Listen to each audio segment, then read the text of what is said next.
Sprixie Show! Welcome to the first episode of the Sprixie Show. Today, we're gonna be looking at something so interesting and so high-grade!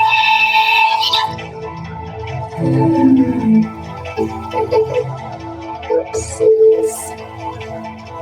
Never mind. So, do you know what we're going to be doing today?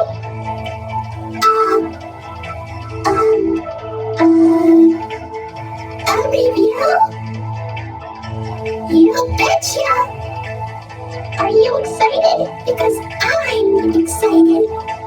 Alright, here we go. This is our first review. Welcome to Pooh Corner. It's a good place to start, huh? Agree. I heard about this show. It's, well, don't worry, Orange. Please just calm down. It's okay. Wow, I don't want to hear about it anymore. Please. I don't like this show. I want to go home now. Can we just skip this review, please? Please. Anyway, let's continue with the review. Well, first of all, it looks like an innocent Winnie the Pooh show, huh? Well, it is. It's worth noting that this is the very first Winnie the Pooh TV series. And as you can see, it's live action. Who doesn't love live action? Okay, let's play it straight. Let's just take a look at some of the differences. The biggest difference is Winnie the Pooh himself. He looks like Winnie the Pooh, only some people think he's creepy looking. Well, the cartoon Winnie, he's kinda cute. As you would expect, that's his regular appearance.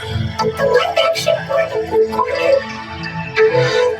he's kinda, well, dare I put it, a little bit unnatural. I mean, his head seems a little too small, obviously because it's a costume, and people don't have that big of a head. And I don't know, just seeing him walk around in like full body when there's somebody in the costume, it's just, I don't know. And don't even get me started about those eyes. I don't know why they made his eyes look like that, but I guess it's just so he can blink. Who can blink without those? And does anybody know what they all look like? I assume they look like something. It's probably because of how low budget they are that they can't really afford to make them look so good. You know what I'm doing? Piglet is, well, he looks kinda cute. I'm pretty sure that the person who made these costumes had to make sure that they fit the people, were able to have their heads and their bodies be perfectly fit. But Piglets, I wonder how small the person in the Piglet costume was. Probably a little person or something. I don't know. But let's look at the differences between this Piglet costume and the cartoon Piglet. Well, the head's a little bit roundish. Also, this version of Piglet wears a scarf. Well, Piglet, we all know, does not wear a scarf. I mean, it is a cute looking scarf. I do like scarves, but, well, I don't know. He does look cute in that scarf, I must say. Now let's look at Tigger.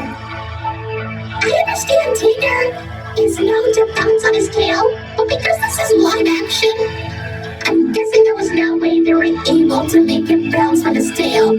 I mean, a fake tail isn't strong enough and say, well, any tiger's tail, I must say. Also, I think that he's a little too, dare I say, quick. But you know what?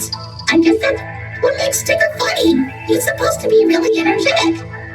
He's good at cool here. He's really in character. The only difference is that instead of a pink nose, he has a black nose. I don't know, maybe they didn't have enough pink fabric to make the nose when they were making the costumes. Oh well.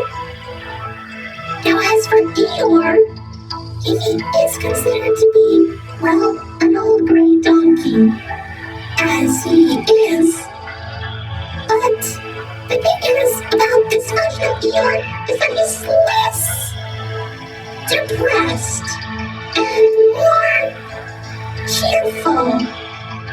Also, I don't know if this is tied to any of the other stuff, but he really likes to eat thistles. I mean, thistles are plants, so I guess maybe they kind of put that into the actual Pooh stuff, but I guess that we've never really had that information, and we've only heard it here. Also, how does the Eeyore costume work? So for Kanga, I understand Kanga is kind of the female in the Winnie the Pooh cast.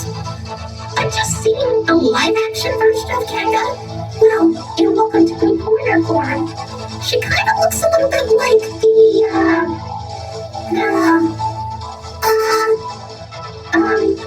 alright, let's move on. Rio is, he's actually kind of cute. And that's all. Moving on. As for Rabbit, okay, going back to the costume proportions, and, well, the reason why they look like this is so they can fit the person in the costume. But for this, I feel like Rabbit looks a little bit too wide. Well, the cartoon Rabbit is more, well, thin, I must say.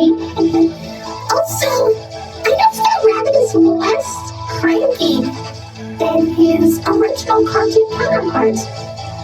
Maybe the people who make the show just don't like Rabbit being a jerk. Finally, we have Owl. Owl, well, I'm guessing he's more of the, I don't know, he does have the gag of, or the running gag, I must say, much like Eeyore with the thistles. He likes to talk about his relatives. But you know what? Well, I'm guessing that's kind of a thing he could do. I mean, yeah, sure, he can be very mature and wise, but, yeah, just hearing him talk about his relatives is kind of amusing, I guess. But, yeah, I'll stick with that. I can understand. G Green, I never knew that the characters had some interesting looks and personalities. It almost felt like that I missed something from the original stuff. Or should I say, the actual stuff that's been around for the longest. I know. And you, on the other hand, always respected them as creepy. But if you keep on looking at them, they might not seem creepy at all. They're actually kind of cute and really funny. Yeah, sure, it might be pretty low budget. They probably didn't have enough money. But I see them as just okay. They're supposed to be pure and sweet. and adorable. And they are, just like in here. I'm not sure about that, because look at this. PSAs with Pooh? Exactly. PSAs. We need to talk about them. Why are you wearing glasses? Oh, you know what? I don't know. According to this, it seems that they did these PSAs for educational children for schools. They talked about scuba safety and stranger danger. Oh, that's nice. I guess it would have been... What? Scuba safety, etiquette, and stranger danger? Are you telling me that they also educate children at school? Yeah. Is that a problem? I can't believe that those kids were actually able to pay attention without, worrying. Don't worry about anything. You see, Pooh's Great Scuba Adventure is a 13-minute long PSA that was released, I believe, in 1984. It taught children all about proper scuba etiquette. Well, what the plot is that the gang boards the school bus to deliver a prepared school lunch to Christopher Robin, which I believe is the only time he was ever addressed to in the show. Anyway, while on the bus, they talk about what to do and what not to do in terms of school bus safety. This includes not running in front of the bus, not going under the bus, and don't eat or drink on the bus. Proper safety, school bus stuff, all that kind of, stuff like that. I mean, it's not really that popular. In fact, I'm pretty sure that you can only find a VHS copy of it somewhere in, I don't know, a really old vintage antique store or something. Some kind of thrift shop. There's no way you're able to find it in a library anymore. Unless you look hard. Really hard. I mean, come on. I feel like this is probably one of the most jarring things I have ever experienced from Winnie the Pooh, but there's more. However, there was another PSA, which is obviously the Stranger Danger one. Too Smart for Strangers was released in 1985 and was 45 minutes long. That is a very long one, but it's only lasted 45 minutes. In this one, you have to learn all about stranger danger. It features a few kids talking about what to do when approached by a stranger and what they do when, that happens. And of course, the Winnie the Pooh characters also give some tips on how to stay safe. Don't let a stranger in your house when a parent isn't home. Don't take anything from a stranger if they offer it to you, and run away when approached by a stranger while on the street.